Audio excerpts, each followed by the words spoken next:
வாழ்க வளமுடன். அனைவருக்கும் சிவகரி அன்பான வணக்கம். இந்த வீடியோவில் எதை பற்றி பார்க்க போகிறோம், நிஃப்டி மற்றும் பேங்க் நிஃப்டி அடுத்த நகர் எப்படின்னு பார்ப்போம். அதுக்கு முன்னாடி சப்ஸ்கிரைப் பண்ணிங்க. வீடியோ பிடிச்சிருந்தா லைக் பண்ணுங்கள், ஷேர் பண்ணுங்கள், கமெண்ட் பண்ணுங்கள். உடனுக்குடன் அப்டேட்டுக்கு டெலகிராம் லிங்க் டிஸ்கிரிப்ஷனுக்கு ஜாயின் பண்ணிங்க. சரி, வாங்க வீடியோக்குள்ளே போவோம். ஃபஸ்ட்டு நம்ம என்ன சொல்லியிருந்தோம், என்ன நடந்துன்னு பார்ப்போம்.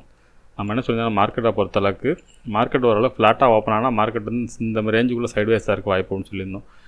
இந்த ஃபஸ்ட்டு ரெசிஸ்டன்ஸ் பிரேக் பண்ண பட்சத்தில் 24,450 வந்து அடுத்த ரெசிஸ்டன்ஸாக இருக்கும். இதுலேருந்து இறங்கிறது வாய்ப்பு அப்படிங்கிறது சொல்லியிருந்தோம். இந்த 24,440 பிரேக் பண்ணால் மட்டும்தான் மார்க்கெட் அப்சைடு போக வாய்ப்பு இருக்கும். அப்படி இருக்காத பட்சத்தில் இறங்க தான் வாய்ப்பு அப்படிங்கிறது கொடுத்துருந்தோம். ஆனால் என்னோடய பாயிண்ட் ஆஃப் வியூவில் மார்க்கெட் இந்த ரேஞ்சுக்குள்ளே இருக்கும் அப்படின்னு சொல்லியிருந்தோம். ஆனால் அன்றைக்கி காலையில் பார்த்தீங்கன்னா அந்த ஆர்பிஐ மானிட்டரி பாலிசி அந்த நியூஸ் அப்போ பார்த்தீங்கன்னா இறங்கின இடத்துல அப்போ தான் அந்த ஃபஸ்ட்டு சப்போர்ட்டை உடச்சிது.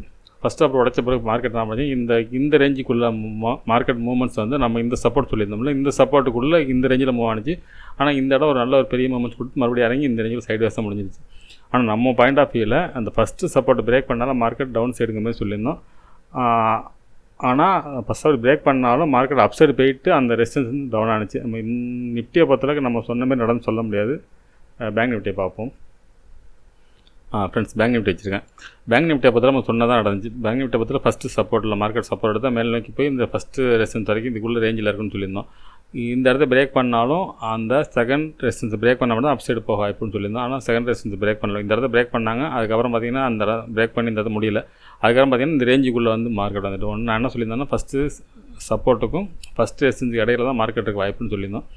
அதுதான் நடந்துச்சு. இந்த பிரேக் பண்ணி பார்த்தாங்க, முடியல. திருப்பி இந்த ரேஞ்சுக்குள்ளே வந்து இதுக்குள்ளே சைடு வேஸ்லேயே மாறிடுச்சு. சைடு வேஸ்னாலும் பெரிய மூமெண்ட்ஸ்னு சொல்லியிருந்தோம். மார்க்கெட்டை பொறுத்தவரை 945 கிட்டத்தட்ட 300 கிட்டத்தட்ட 350 பாயிண்ட் அந்த ரேஞ்சுக்குள்ளே தான் இருக்குன்னு சொல்லியிருந்தோம். அதான் நடந்துச்சு. சரி, ஓகே. நாளைக்கு என்ன நடக்க வாய்ப்புன்னு பார்ப்போம் ஃப்ரெண்ட்ஸ். ஃப்ரெண்ட்ஸ், நிஃப்டி சார்ட் வச்சுருக்கேன். ஃபஸ்ட்டு எல்லாம் திரும்ப பண்ணிடுறேன். இப்போ நம்ம டே கேண்ட்லேருந்து பார்ப்போம்.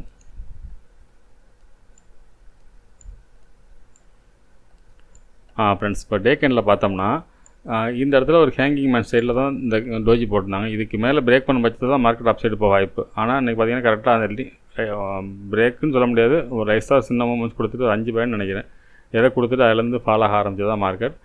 நாளைய மார்க்கெட்டும் என்னமே இருக்க வாய்ப்புன்னு பார்த்தோம்னா, இந்த கேண்டில் விக் லோ இது பிரேக் பண்ணால் மார்க்கெட் இறங்க வாய்ப்பு வரும். அதனால தான் கிட்டத்தட்ட அதெல்லாம் இருக்குன்னு நினைக்கிறேன். ஒரு நிமிஷம் ஃப்ரெண்ட்ஸ். ஆமாம், 24,074 இந்த ரேஞ்சு பிரேக் பண்ண பட்சத்தில் இறங்கிறதுக்கான வாய்ப்பு அதிகம் ஃப்ரெண்ட்ஸ். இது வந்து டே கேண்டில் செட்டப் படி. சரி, ஓகே. 15 மினிட்ஸில் பார்ப்போம் என்ன மாதிரி மூமெண்ட்ஸ் இருக்க வாய்ப்புன்னு. ஃப்ரெண்ட்ஸ், 15 மினிட்ஸ் வச்சுருக்கேன். இப்போ பார்த்தோன்னா ஃபஸ்ட்டு ரெசிஸ்டன்ஸ் எடுத்துட்டோம்னா இது மறைக்குது. 24,195 ஃபஸ்ட்டு ரெசிஸ்டன்ஸாக இருக்கும். அதுக்கடுத்து பார்த்திங்கன்னா 24,340, அதுக்கடுத்து 24,454, 24,656. சரி, ஓகே. சப்போர்ட்னு எடுத்துட்டோம்னா 24,039 அப்படிங்கிறது வந்து first support and strong support இந்த இடம் தான். அதுக்கடுத்து பார்த்திங்கன்னா 23,916, அடுத்து 23,805, அடுத்து 23,670. சரி, ஓகே. இது என்ன மாதிரி நகர வாய்ப்பு அப்படின்னு பார்த்தோம்னா, என்னோடய பாயிண்ட் ஆஃப் வியூவில் மார்க்கெட்டை பொறுத்தளவுக்கு இந்த 24,039 பிரேக் பண்ணும் பட்சத்தில் மார்க்கெட்டில் இறங்கிறது வாய்ப்பு இருக்கும். ஆனால் என்னோடய பாயிண்ட் ஆஃப் வியூவில் மார்க்கெட்டில் ஒரு கேப் அப் கொடுக்க வாய்ப்பு இருக்குது. ஏன்னா இந்த இடத்துல பார்த்தீங்கன்னா இந்த இடம் ஏன் ஸ்ட்ராங்குன்னு சொல்கிறேன்னா, இப்படி பார்த்தீங்கன்னா இங்கே ஒரு ட்ரெண்ட் லைன் இருக்கும். ஒரு நிமிஷம். இந்த ட்ரெண்ட் லைன் பேஸ் பண்ணி மார்க்கெட் இருக்குது.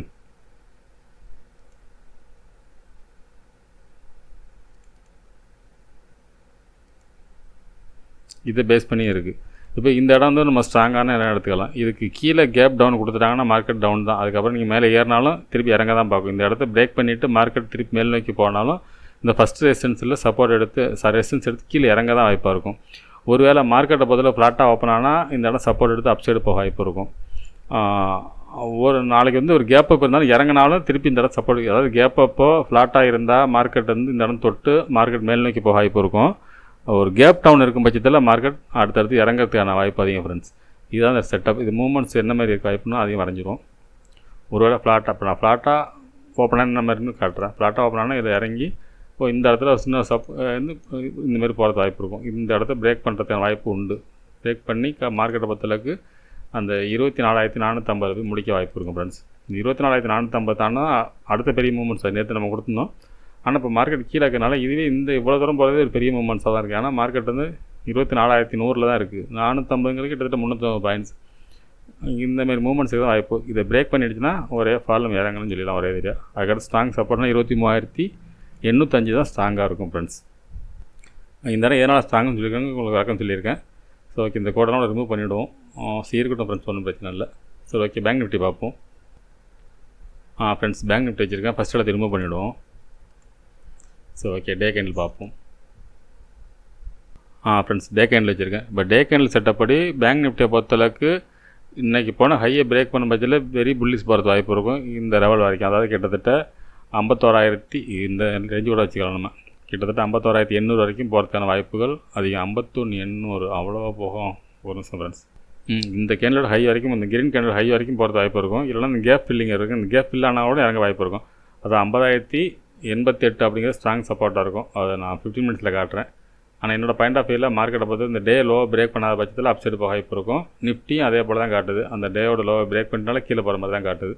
நாளைக்கு ஓப்பனை பொறுத்து இருக்குது. ஒரு கேப் டவுன்னா மார்க்கெட் டவுன், ஒரு ஃப்ளாட்டோ இல்லை கேப் அப்பாக இருந்தால் இறங்கிட்டு அப்சைடு போக வாய்ப்பு இருக்கும். அந்த மாதிரி தான் நிஃப்டியும் காட்டுது, பேங்க் நிஃப்டியும் காட்டுது. ஸோ ஓகே, 15 மினிட்ஸில் பார்ப்போம். ஃப்ரெண்ட்ஸ், 15 மினிட்ஸ் வச்சுருக்கேன். இப்போ பார்த்தீங்கன்னா ஃபஸ்ட்டு ரெசிஸ்டன்ஸ் பார்த்தோம்னா இன்றைக்கி போனால் ஹை தான் 50,438. அதுக்கடுத்து பார்த்தீங்கன்னா 51,308. இன்னொன்று மறந்தாச்சு, சாரி ஃப்ரெண்ட்ஸ்.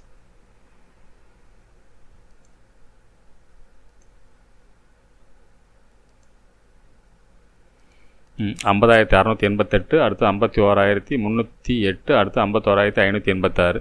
சார் ஓகே, சப்போர்ட்னு பார்த்துட்டோம்னா 49,829, 49,659.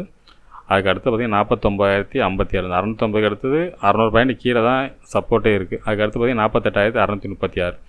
சப்போர்ட்டும் இந்த இடத்துல பார்த்திங்கன்னா இடையில சப்போர்ட்டே இல்லை. அதே போல் ரெசிஸ்டன்ஸ் பார்த்திங்கன்னா இந்த 50,588க்கு மேலே கிட்டத்தட்ட எவ்வளோ பாயிண்ட், 700 பாயிண்ட்ஸ் வரும் நினைக்கிறேன். 600 பாயிண்ட்ஸ். இங்கேயும் 600 பாயிண்ட்ஸ்க்கு ஒன்றுமே இல்லை, இங்கேயும் 600 பாயிண்ட்ஸ்க்கு ஒன்றுமே இல்லை. அந்த மாதிரி செட்டப் தான் இருக்குது. ஆனால் என்னோடய பாயிண்ட் ஆஃப் வியூவில் மார்க்கெட்டை பொறுத்தளவுக்கு இந்த இடம் தொட்டால் மேலே போகும், மேலே தொட்டால் கீழே வரும். அது ஃபஸ்ட்டு சப்போர்ட் தொட்டால் மேலே போகும், ரெசிஸ்டன்ஸ் தொட்டால் கீழே வரும். அந்தமாரி இருக்க தான் வாய்ப்பு. இல்லை எந்த சைடு பிரேக் ஆகுது, ஓப்பனை பொறுத்த வரல கேப் அப் அதுக்கு மேலே கொடுத்தாங்கன்னா மார்க்கெட் மேலே பொறுத்த வாய்ப்பு இருக்கும். அதாவது இந்த ஃபஸ்ட்டு சப்போர்ட் பிரேக் பண்ணி ஒரு கேப் அப் கொடுத்துட்டாங்கன்னா மார்க்கெட் அடுத்து அப் சைடு போக வாய்ப்பு இருக்கும். அதுக்கான வாய்ப்பு தான் அதிகமாக தெரியுது. இந்த இடத்துக்கு பிரேக் பண்ணிட்டாங்கன்னா அவங்க ஃபஸ்ட்டு ரெசிஸ்டன்ஸ் பிரேக் பண்ண பட்சத்தில் மார்க்கெட் அப் சைடு போக வாய்ப்பு இருக்கும், அந்த கேப் ஃபீலிங் வரைக்கும். அது அதுக்கப்புறம் அடுத்தது பார்த்துப்போம். இதை தாண்டது வாய்ப்பு இல்லை. அது டே கேண்டில் ஒரு ட்ரெண்ட் லைன் இருக்குது. அதே போல் சப்போர்ட்டை பொறுத்தளவுக்கு இந்த 49,659 இந்த ரெண்டாவது சப்போர்ட் பிரேக் பண்ணிச்சுன்னா மார்க்கெட்டில் ஒரு ஃபால் எதிர்பார்க்கலாம் பெருசாகவே. இப்போ இதில் என்ன சொல்ல வரேன்னா, என்னோடய பாயிண்ட் ஆஃப் வியூவில் மார்க்கெட் இந்த ரேஞ்சு கொஞ்சம் கூட தான் இருக்கும். 49,850க்கும் 50,440 கிட்டத்தட்ட பார்த்தோம்னா 450, 500, 600 பாயிண்ட்ஸ் இருக்குது. இந்த 500 பாயிண்ட்ஸ்க்குள்ளே 600 பாயிண்ட்ஸ்க்குள்ளே மார்க்கெட் மேலே கீழேயும் மூமெண்ட்ஸ் இருக்கிறதுன வாய்ப்பு அதிகம். ஃப்ளாட்டாக ஓப்பன் ஆனால் ஒருவேளை கேப் அப் இருந்து ஃபஸ்ட்டு 5 மினிட்ஸ் பிரேக் பண்ண பட்சத்தில் மார்க்கெட் பெரிய மூமெண்ட்ஸ் இருக்கும். ஒருவேளை கேப் டவுன் 49,650 கேப் டவுன் இருந்தால் ஒரு பெரிய ஃபால் இருக்கும். அப்படி இல்லாத பட்சத்தில் இந்த ரேஞ்சுக்குள்ளே இருக்கிறதுன வாய்ப்பு அதிகம். இப்போ எல்லா சைடும் போட்ட மாரி உங்களுக்கு தெரியும். ஆனால் இது படமாக பார்த்தா அப்படி தான் தெரியும். ஆனால் சொல்ல வேண்டியது என்னென்னா, மார்க்கெட் ஃப்ளாட்டாக இருந்தால் இந்த ரேஞ்சுக்குள்ளே தான் இருக்கும். கேப் அப் இருந்தால் தான் இதெல்லாம், கேப் அப் இருந்தால் அப் சைடு போக வாய்ப்பு இருக்கும். ஃபஸ்ட்டு 5 மினிட்ஸ் பிரேக் பண்ணால், அதுபோல் Cape Town first 5 minutes break பண்ணால் மட்டும் இறங்க வாய்ப்பு இருக்கும். அதனால இந்த ரேஞ்சுக்குள்ளே வந்துடும் ஃப்ரெண்ட்ஸ். சரி ஓகே ஃப்ரெண்ட்ஸ், அடுத்த வீடியோவில் சந்திப்போம். நன்றி, வணக்கம்.